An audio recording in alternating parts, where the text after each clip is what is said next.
আপনার উপদেষ্টা মণ্ডলীর সদস্যদের মধ্যে কেউ কেউ কোন দলের জন্য পক্ষপাতিত্ব করছেন বলে বিভিন্ন জায়গায় অভিযোগ আসছে। আমরা এটা শুনতে চাই না, বাংলাদেশের মানুষ এটা শুনতে চায়। বাংলাদেশের মানুষ সম্পূর্ণ নিরপেক্ষতা চায় এবং নিরপেক্ষ নির্বাচন চায়। আমি শুধু আপনাদের সামনে একটা কথা বলতে চাই, বিএনপি একটা পরীক্ষিত রাজনৈতিক দল, তাই না? অনেক পরীক্ষা দিয়েছে। তো সেই বিএনপির জন্মের পর থেকে জিয়া রহমান সাহেব যখন থেকে বিএনপি জন্ম দিয়েছেন, এই বিএনপি কিন্তু এই দেশে শ্রমিক বিদেশে রপ্তানির ব্যবস্থা করেছে, তাই না?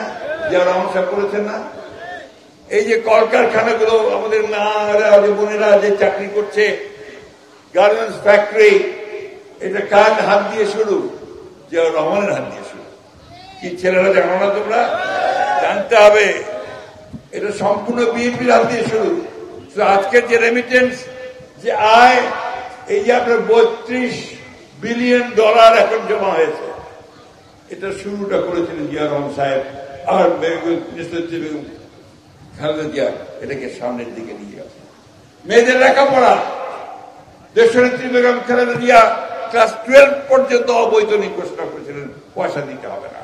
আজকে এই আমাদের মেয়েরা আমাদের স্কুল কলেজে যায়, নিশ্চয়ই সব দেখেছেন আপনারা, তারা অত্যন্ত স্বাবলম্বী হয়ে উঠছে, পরীক্ষায় ভালো করছে, রেজাল্ট ভালো করছে। আজকে দেখলাম এখানে যারা ভালো রেজাল্ট করেছে তার মধ্যে অনেক মেয়ে আছে, তাই না?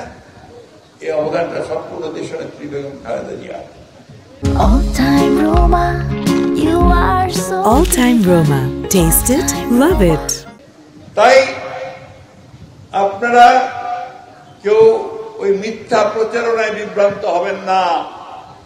চতুর্দিক থেকে চেষ্টা হচ্ছে যে বিএনপিকে কায়েদ করার জন্য, ঘায়ল করার জন্য, তাই না?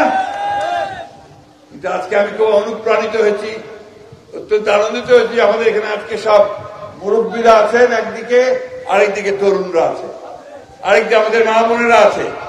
সবাই আজকে একজোট যে আমরা ধানের শীষে ভোট দেব, আমরা বেগম খালেদা জিয়াকে ভোট দেব, তারেক রহমানকে ভোট দেব, আর এখানে আমাদের রিয়াজুলকে ভোট দেব। ভোট দেব কিসে? আমরা কিসে ভোট দেব? ভোট দিব কিসে? এইটা প্রচার করুন সর্বক্ষণে। আর বিলম্ব নয়, আর কারোর জন্য অপেক্ষা নয়। এখন নির্বাচনের রাস্তায় উঠে গেছে গাড়ি। এই গাড়িকে চালিয়ে শেষ পর্যন্ত নিয়ে যেতে হবে। রিয়াজকে এখানে জনপ্রতিনিধি হিসাবে আমরা দেখতে চাই।